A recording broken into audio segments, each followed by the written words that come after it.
there is Jonathan Herbst, founder and CEO of Scale Up Growth Partners. Welcome again to my Business Focus series, where we'll be chatting with owners, managing directors, founders, and business leaders of scaling companies. It centers around their entrepreneurial journey so far and their aspirations for their companies. Today, it's my pleasure to meet with Isaias Vinaroz, and Isaias, I'm happy I have the pronunciation right. Isaias, Perfect. Isaias is co-founder of Only Craft Beer. Welcome. Yes, thank you. And thanks for inviting me to this event that you have in place. And the initiative is quite good, so I think that it can help yourself and others to know what we expect when they start a new company. Look very doing that. So it's a business after my own heart, Only Craft Beer. So tell me, what do you do and how long have you been doing it? So we open the marketplace. The Only Craft Beer is an online marketplace, and meaning it's a marketplace is that we put in contact consumers with vendors or producers. In our case, we put in contact the end users or consumers with Australian independent breweries. So we believe that it was lack in the market of these small companies to go to the consumers due to the big corporations that normally manage this business. So we thought, that could be something that the people will like it. Then in a way that the craft beer per se is not a mainstream beer, so needs to be produced, like it needs to be consumed fresh and needs to be not stored much time. So we decided to go into the marketplace system that the vendor ships directly to the consumer with no stock anywhere. So the stock is maintained on the brewery. It's always fresh, and it's only taking the time to transport from brewery to consumer. So there is no in-betweeners. There is nothing in between. Okay. How long has this been running? So we've been in business. Apologies to cover we've been in business 3 years, a little bit more than 3 years now. Great. So we started the initial steps of the design of the platform in September 2019. And in April 2020, we launched market. We started with about 30 breweries in our marketplace. At the moment, we have about 60 already selling their products through us. In between, we have up and downs of breweries, some breweries that they closed down, some breweries that were not interested. And we have a line 5 or 6 more breweries that they haven't provided the products to build up the shops in line to go there. So we were aiming to have more than hundreds in the third year. We are a bit lower than that, so 60, but it's going okay in terms of vendor. And who would you describe as your best customer, your core customer? The best customer, that's a very tricky question because as everybody knows, you learn while you are working. So we thought, beer, everybody will like. So then we start focusing with these social media campaigns, Facebook, Instagram, LinkedIn, whatever, you name it. And then they give you the profile of a person. Beer drinker is between 20 and 30. They are the snob guys, they will spend money. Then we focus on them, and then we realize that that's not our market. So our best customer is not in that age. There are customers that are in that age, but these people, they like to try different kinds of beers from different breweries. Our marketplace don't allow that because all the beers come from the same brewery. So if you order a case, you order a brewery. So then we realize that our best customers are middle age. You and me age about 30, 40, more than about 40 to 60 years old. People being very kind of you. Thank you. Or more with a good taste. They have good taste on wine, of course. They have good taste on beer, so they prefer to spend a good money in a quality product. So that's the kind of customers. The best ones, and we realize we have a program on our platform. It's called Craft Champions. That is for people that really they are beer lovers. And the Craft Champions, all the Craft Champions profiles, both between 40 to 70 years old. Well, is between 40 and 55. I think that we have several that, more than several that they are older than that ones, but I think the online, it's more to this kind of bracket age. And then the good customer is the one that they spend a lot of money. That's, of course, but yeah. There are cases that tell compared with mainstreams. If the case in a mainstream beer, it have an IPA from, I don't know, CUB or Stone and Wood for $50. The same IPA, similar IPA, but another brewery, it will be $100 in our platform. So you have that difference in price. So you need to have somebody with a little bit of extra money to spend, or they want quality or a good taste. Yeah, I mean, let's say I live in Barrel, which is about an hour and a half southwest of Sydney, in the southern half of New South Wales, and it's really interesting how many craft breweries have opened up here, and also craft gin, and like it's the boutique market is really booming. Yeah. So and we realized after our journey, as I said, we had headaches as everyone. So we had the wrong customer profile at the beginning, but then when we find out which is our customer profile, then it was much better for us and for the breweries. Of course, there is more breweries. There are breweries that sell more than others because they have their own marketing and the brand is known. Like I know the modus operandi or ballistic that they are quite known, and there is the other breweries that they are smaller, that they are more boutique, but it's a little bit more tricky for them to go so big as the others at the moment. But it was helping them. So we realized that the wine and the beer is quite in a parallel world. So we had some relationship with high-end wine platforms that we joined forces together. So then we could go to the same kind of customer. So to me, you launched just before COVID. We've all been through COVID, through the pandemic. What are some of the things that you implemented in the business during COVID that you've kept with the business going? We launched in April 2020, so we already the season of the COVID. Yep. So it was all COVID, and for us, the worst thing on COVID was that everybody went online. So when we had our business plan and our idea, neither of the small breweries had a website.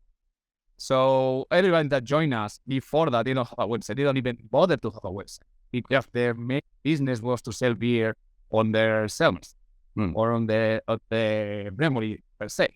So for us, the worst thing was when the COVID hit, all the breweries started to have the Shopifys and these things. And then as everybody was trying to support the locals, some of the customers, we were making publicity or marketing for, I don't know, a brand 7 Day. And then we realized that 7 Day was selling directly in their website, not in our website, because people are thinking, we give the money to them instead of giving money to only craft beer or to other. So that's what for us was the worst thing. Now, after they continue to have their website, but now the people, they are not, so their business is not the online sale. The business is to produce beer and have people to the tap room. So for us, that's going back again to where we are. So the main learning that we have there is that we stop to promote the breweries per se, and we start to promote more the variety of breweries that we have. So that was our learning. And because some people, they decide, if I could buy directly from 7 Day or Frenchies on Ballistic instead of going to only craft beer, all the money goes to them. So why need to give some commission or to some profit to them? Because there's normally in the head is that the big corporation or some shops, they squeeze the suppliers, right? That is not our case, but yeah, I understand. So Joe, what does the future look like? And what challenges have you got coming forward? So the future, at the moment, we are just, as I said, we are in the third year. So our intention was to grow outside Australia. So because we could copy the marketplace and put it on other markets. So our next step was New Zealand. So we already have the platform, not the platform, we have already the domains that belongs to us in, I think it's onlycraftbeer.co.nz. That delayed a little bit because the COVID hits and our expectation for sales, as you know, wanted to go like this, and then it's half of that. So I think that I need to stop the telephone. It's calling me. Sure. You allow me 1 second, I will turn off the telephones. Okay, just bear with me. I'll pause it quickly. Yeah. So I was saying our sales were expected to be higher and then have more money to go there, but it was a little bit stopped. So anyway, we invested on the domain. So we have also a domain that cost us a little bit of money, and it's a good investment. It's the onlycraftbeer.com. So we have the .com ourselves now. It was belonging to someone else, and the intention was to go to the States in that one. So that was our intention. That's still low because we need to consolidate a little bit more in Australian first. So we had some investors come to us, I think in 2021, more or less. And that helped us to increase our marketing and these things. And now we are in the second wave. This year we want to go to the second wave of investors to have some investors in, and then we will launch to the others, to the other market. That's so more or less is that. So it's not complicated. And the beauty thing when you sell the company, it's okay. When you try to have investors on the company, being an online marketplace, everybody like it. So that's the. But the beauty thing is that we don't have a stock, and that's what likes everybody. So it's putting money there just for marketing.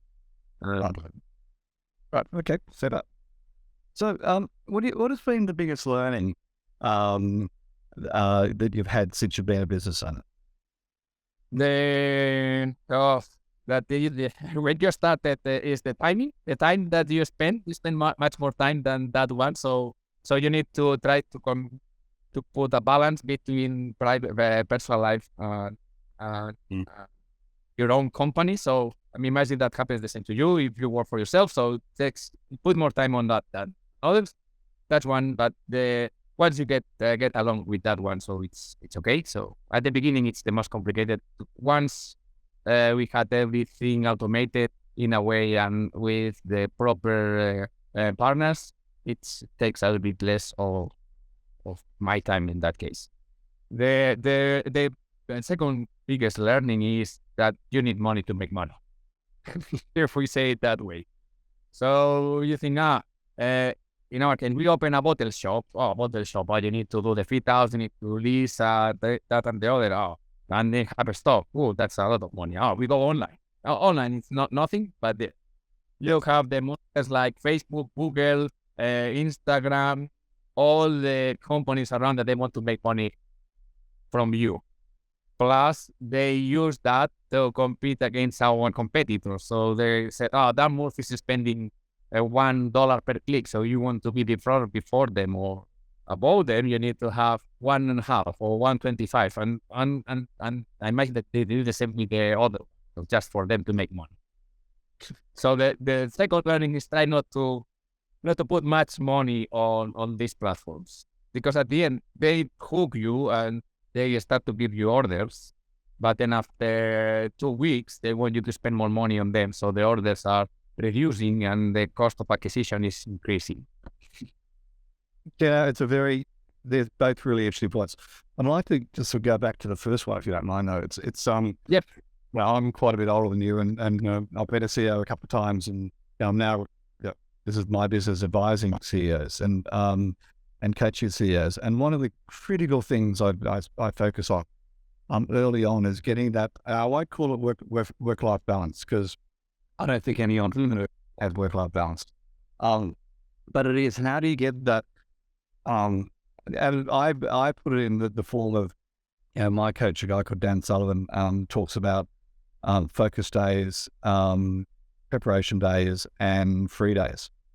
So for instance, my standard week, Monday is, that's where I'm doing all of my internal stuff. That's when I'm meeting with my team. we're setting the goals together, setting the KPIs together. We're focused on the advertising, we're focused on the business development, we're focused on the IP development. I'm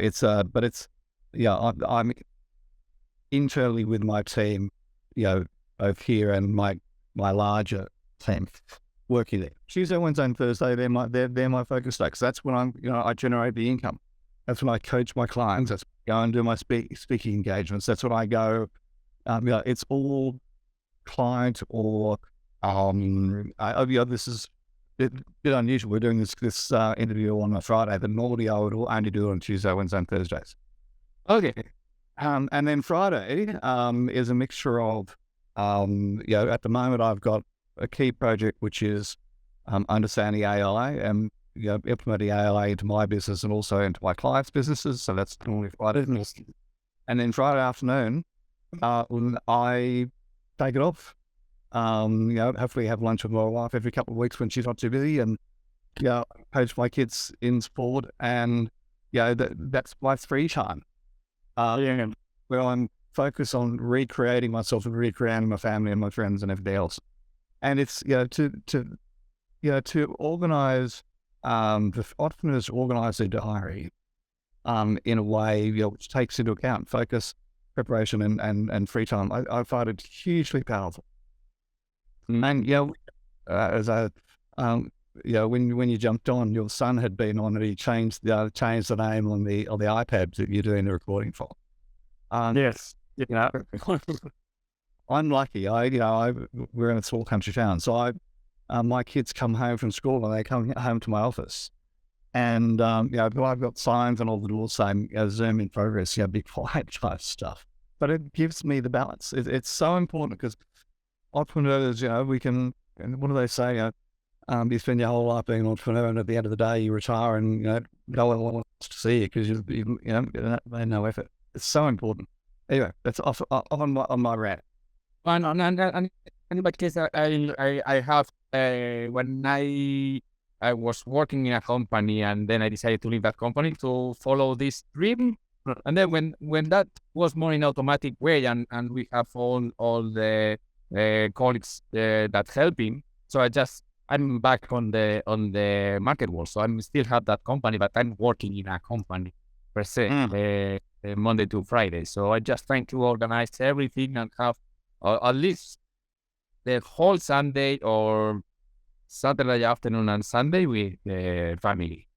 So during the week, within one work, the marketplace is not taking much of my time because it's all automatic. So even the transport that we have there for the vendors is done through the platform. So don't need that. So they couriers, they ship it, and then the payment is, we use a system, it's called Stripe. It's automatic payment. So when they ship, there is a signal to the Stripe and then goes directly to them. So it's quite straightforward. The other thing about being an entrepreneur is that we focus on the business, we focus on our family, but we need to make time to focus on ourselves, because it's so easy to lose ourselves in those other two areas. As part of the focus, I would talk to my clients a lot about make time for yourself, whether it be learning, whether it be I'm really bad at this. I love sailing. We're not on the coast, so I'm making time to sail. Whatever it is, your own passion, make time for it. Yeah, true. Not. Yep. So jumping on, when you think of the word successful, who comes to mind and why? And I saw that question as a test. I have no many people, but I found one name that it's one of my. Okay, it's not the best actor in the world, but the personality that he had, and also how he became so famous or so successful. It's always, I always like it is Arnold Schwarzenegger, Arnie or Terminator. So that guy, the Austrian guy that was just moving weights from the left hand to right hand, becomes the governor of California, and he wanted to become. He will not be because he was not born in the States, but he wanted to be president, not in the States. And from that moving some weights, he got a very successful path. on his life. And it's like, okay, maybe in the entertainment business, but I mean, maybe that the guy also went to politics and this thing. So that could be one figure. Have you read his autobiography? I skim it a little bit, yeah. It's well worth reading. He's a fascinating character. Because a lot of people think of him as bulky, weightlifter. But he's a very, very smart man. Yeah. He talked about going on, because his goal was to get out of Austria pre-Second World War, post-Second World War Austria, and get into America. And he used to go on stage, and just before going on stage, he'd say to his competitors, "Oh, are you okay? Are you feeling sick?" And they'd say, "Well, your muscles aren't as defined as they were this morning. Have you had too much salt?" And he'd psych his competition out. Yeah. And then he states, and he set up a real estate business. And a lot of people don't know this. So while he was trying to get acting gigs, he was doing real estate renovations. And you can imagine this big hulking man, and his partner was Austrian as well. And they both spoke in really strong accents. And they'd go and give a quote to renovate a patio, a porch. But they'd quote in meters, and of course, America is in yards. And then they'd have to do the conversion. But then the two of them in front of, normally it's a wife who was set, the two of them get into this fight, in Austrian, arguing with each other about putting it on. Don't you worry, I'm going to get you the best price. My friend is trying to. And he was a multi-millionaire before he even started acting. Yeah, he was very. Yeah, I heard that in Terminator 2, that when they destroyed that building, the building belongs to their offices of this company. So they wanted to demolish and have a new one, so they used that one. That's true. Anyway, it's true or not, so it's costing them. But yeah, it was multi-millionaire, but it was quite, it's a quite clever guy. But I think more than quite. He, and I heard him on the radio the other day. He was talking about, he's come out very publicly against the far right-wing American radicals. The one, sorry, my words, but there's a lot of anti-Semitism happening in America. There's a lot of marginalization, and he came out the other day and said, "Man, he started fighting for it." And as he said, he has a big platform that he can talk about, talk to, and people actually listen to him. And he just sees so many things going wrong.